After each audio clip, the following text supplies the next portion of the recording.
Bismillahirrahmanirrahim. Rabbi syrah li sadari wa yassir li amri wahlul 'uqdatam min lisani yafqahu qawli. Rabbi zidni ilma warzuqni fahman. Sahabat channel santri yang dirahmati oleh Allah Subhanahu wa taala, kita sambung pelajaran episode sebelumnya yang mana kita sudah mengulang dan sudah membahas tentang permasalahan apa itu kalam di sisi ulama nahwu. Kalam di sisi ulama nahwu adalah satu lafal yang mufid yang dapat memahami orang perkataan kita. Itu yang dikatakan kalam di sisi ulama nahwu. Sedangkan kalim adalah perkataan-perkataan yang tidak dipahami oleh orang. Kalimat adalah perkataan yang satu dan kaul itu mencakup semuanya. Kemudian di permasalahan kali ini kita membahas tentang permasalahan apa itu huruf, apa itu isim, dan apa itu fi'il, dan apa-apa saja yang disebutkan di dalam kitab. Bismillahirrahmanirrahim. Kita masuk pembahasan wal kalimu. Wal kalimu ismu jinsin wahiduhu kalimatun. Wahya imma ismon au fi'lun au hurfun. Di annaha indalat ala ma'na fi nafsiha, ya, ghaira muqtarinatin bizamanin fahyal ismu. Wa in iktaranat bizamanin fahyal fi'lu. Wa illam tadulla ala ma'na fi nafsiha bal fi ghairiha fahyal harfu.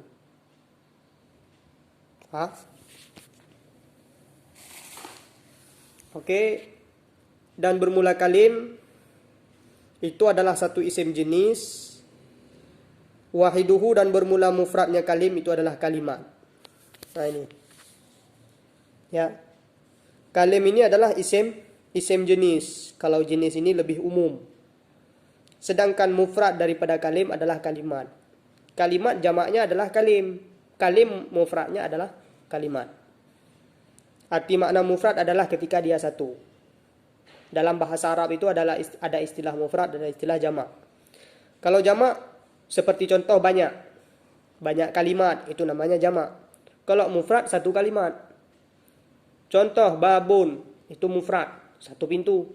Kalau sudah kita jamakkan abwabun banyak pintu. Kitabun satu kitab. Kalau kutubun banyak kitab. Kitabun mufrad, kutubun jamak. Ini yang perlu dipahami. Wahya dan bermula dianya kalimat itu ada kala dianya isim atau fi'il ataupun huruf. Jadi kalimat ini kadang-kadang dia ada berupa isim, berupa fi'il ataupun berupa huruf. Ya.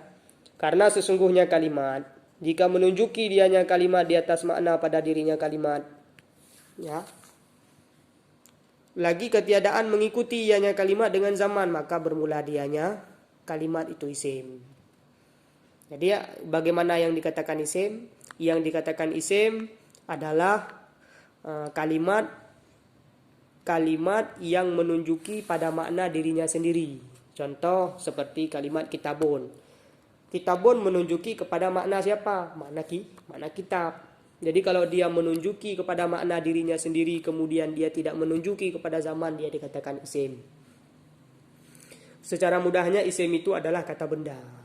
Kata benda. Wa in iktaranat bi zamanin fahyal fi'lu, dan jika mengiringi ianya kalimat dengan zaman maka bermula dianya kalimat itu fi'il. Jadi kalau dia menunjuki pada makna dirinya sendiri kemudian dia ada mengandung zaman di dalamnya maka dia fi'il. Bisa kita katakan fi'il itu adalah kata kerja. Isim kata benda, fi'il kata kerja. Nah, itu bisa dicatat di dalam buku. Wa illam tadulla ala ma'na fi nafsiha bal fi ghairiha fahyal harufu. Namun jika tidak menunjuki dianya kalimat di atas makna pada dirinya kalimat, akan tetapi pada selainnya kalimat, maka bermula dianya itu huruf. Ya. Jadi kalau dia pada dirinya sendiri tidak ditunjuki tapi dia tunjuki pada orang, itu namanya huruf. Contoh seperti ila, ke. Ke ini tidak menunjuki kepada makna ke, akan tetapi kepada barang yang ditunjuki. Contoh saya pergi ke masjid, ke. Ke itu merupakan huruf dalam bahasa Arab, ila. Dia tidak menunjuki kepada makna ke karena makna ke tidak berfaedah, terkecuali dia menunjuki makna yang lainnya yakni masjid. Ini contoh ya. Ya. fahiyal hurfu. Wal kalimu ma turukiba min salasi mufradin. Fa qaulunal mawdu'u li makna akhrajal muhmala kadaizun wa qauluna mufradun akhrajal kalam. Ya, seperti yang sudah kita katakan kemarin bahwa definisi daripada definisi atau ta'rif itu dia mempunyai ketentuan, yakni harus mempunyai jame' dan harus mempunyai mane'.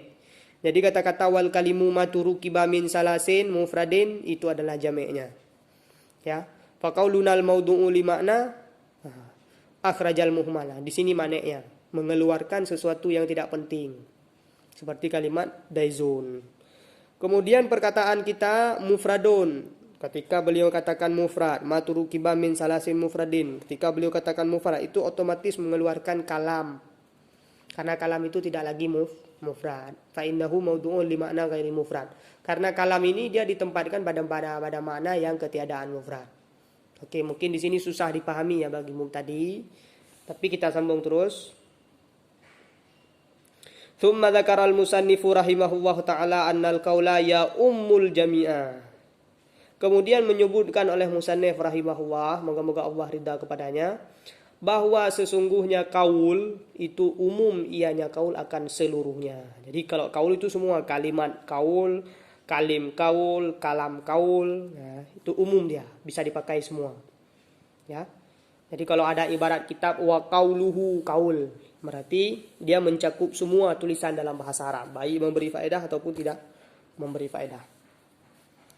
Wal muradu annahu yaka alal kalam annahu qaulun wa yaka aidan alal kalim wal kalimah. Jadi dan allazi yang dimaksudkan daripada perkataan musannaf tadi di atas, bahwa sesungguhnya kaul itu jatuh dia di atas kalam, bahwa sesungguhnya kaul itu jatuh juga di atas kalim dan kalimat, dan bahwa sesungguhnya kaul wal kalimatu annahu kaul, dan bermula kalimat itu bahwa sesungguhnya dia itu kaul.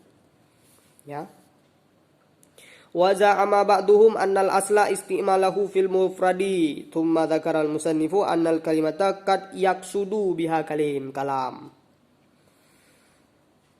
Kemudian menyangka oleh sebagian mereka ulama, maksud ulama di sini adalah ulama nahwu, bahwa sesungguhnya asal pemakaiannya kaul pada mufrad, kemudian menyebut oleh musannif bahwa sesungguhnya kalimat itu terkadang-kadang dimaksudkan biha dengannya kalimat akan kalam. Kadang-kadang kalimat ini walaupun dia kaul mufradun, ya, tapi terkadang-kadang dia juga dikasatkan dengan kalam. Seperti perkataan mereka la ilaha illallah kalimatul ikhlas. Perkataan mereka pada la ilaha illallah itu adalah kalimat ikhlas. Kalimat la ilaha illallah ini kan bukan mufrad ini. Ini satu kalimat, dua kalimat, tiga kalimat, empat kalimat. Empat kalimat kalau dalam artian kata yang sudah memberi faedah, la ilaha illallah kan sudah memberi faedah, dia kalam. Tapi terkadang-kadang kalam ini diucapkan sebagai kalimat juga, walaupun kalimat ini adalah qaulun mufradun, dia diucapkan. Ini terkadang-kadang. La ilaha illallah kalimatul ikhlas itu adalah kalimat ikhlas, itu terkadang-kadang. Ya, wa qad yajtami'ul kalam wal kalim fil sidqi wa qad yanfaridu ahaduhuma. Ya, ilah. Jadi inilah yang dimaksud kalam, kalim, kalimat. Ya. Ada mungkin sebagian kita tidak pernah mendengar istilah daripada kalim, tidak pernah mendengar istilah daripada kalimat dan kalam. Jadi di sini kita pelajari bagaimana itu kalam, bagaimana itu kalim, dan bagaimana itu kalimat. Waqad yajtami'ul kalam wal kalim fi sidqi, dan terkadang-kadang terhimpunlah kalam dan kalim pada satu kalimat. Dan terkadang-kadang terpisahlah salah satu keduanya. Maka bermula contoh bersatu keduanya kalam dan kalim itu seperti contoh kad kama zaidun. Kad kama zaidun itu sudah memberi faedah. Dia terhimpun daripada huruf, fi'il, isim, ya.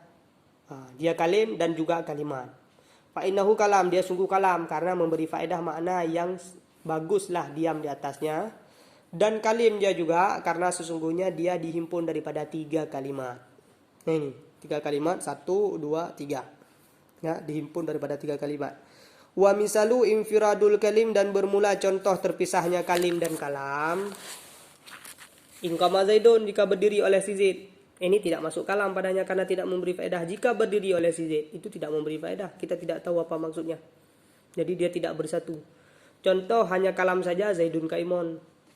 Ya. Jadi ada yang terpisah, ada yang berkumpul. Ya. Nah, ini maksud daripada kalam, kalim, dan kalimat. Ya, mungkin kita sambung di episode selanjutnya, syair bil jari wa tanwini wa nida wa al. Wallahu a'lam bishawab.